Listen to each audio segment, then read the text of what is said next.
नमस्कार, माझं नाव श्रीकांत गुरव.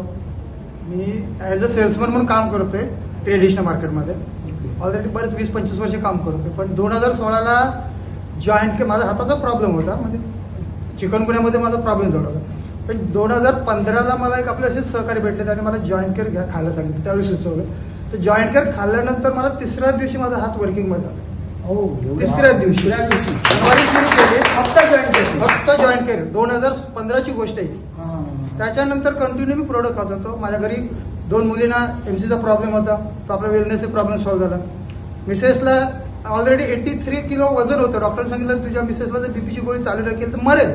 मी म्हटलं मेली तर चालेल, माझी बायको मरेल.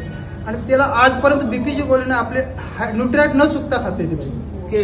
आणि न्यूट्रिहार्टचे मी जवळजवळ 10 ते 12 रिझल्ट घेतले. एकाला तर 7 ब्लॉकेज होते पायामध्ये.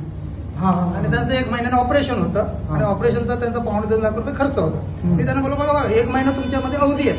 जर तुम्हाला ह्या 434 रुपयाने जर गुण आला, 434 रुपयाने तुमचा जर प्रॉब्लेम सॉल्व्ह होत असेल तर तुम्ही खर्च करा. आणि तसंच झालं. 434 रुपयाने त्यांचा ब्लॉकेज होते ते क्लिअर झाले आणि ऑपरेशन त्यांचं कॅन्सल झालं.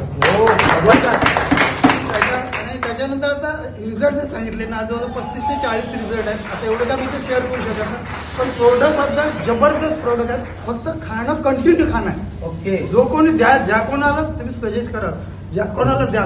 मी स्वतः डेली सकाळी वेणीला खातो, दुपारी मला आपलं मेल घ्यायला मिळत नाही. सकाळी लिव्हर खातो, दुपारी जेवणानंतर हार्ट खातो आणि रात्री जॉईंट केअर खातो. Very good.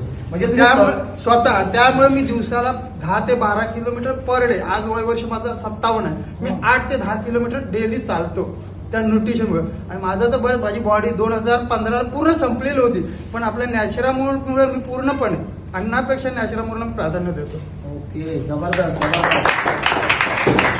हा जो तुम्ही रिझल्ट देता ना, तर खूप मोलाचे रिव्ह्यू आहेत ना त्याचं. आणि त्याच्यामुळे मी प्रोडक्ट जब कोणालाही सांगतो तू खा. जर तुला रिझल्ट आला ना तर पैसे मी देईन, माझ्या खिशातले देईन. आता हे का झालं? पैसे द्यायची वेळ आजपर्यंत आली नाही. आणि ज्याने खाल्लं, एकाने मला फसवलं होतं. त्याने जॉईंट केअर घेतली आणि खाल्लं नाही. आणि मला होतं साहेब मला जॉईंट केअर पाहिजे.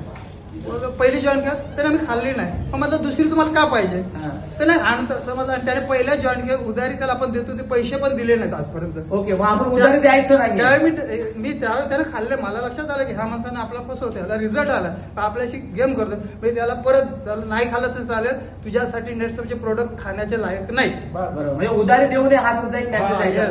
त्यामुळे आपण कोणाला सांगतो ना, आपल्या जवळच असतं म्हणून घे बाबा खा, जबरदस्ती करायची, जबरदस्ती खा म्हणून करायची, पण त्याच्या पैशाने खायला द्यायचे. Very good. तर खूप मोलाचा सल्ला आहे तुमचा.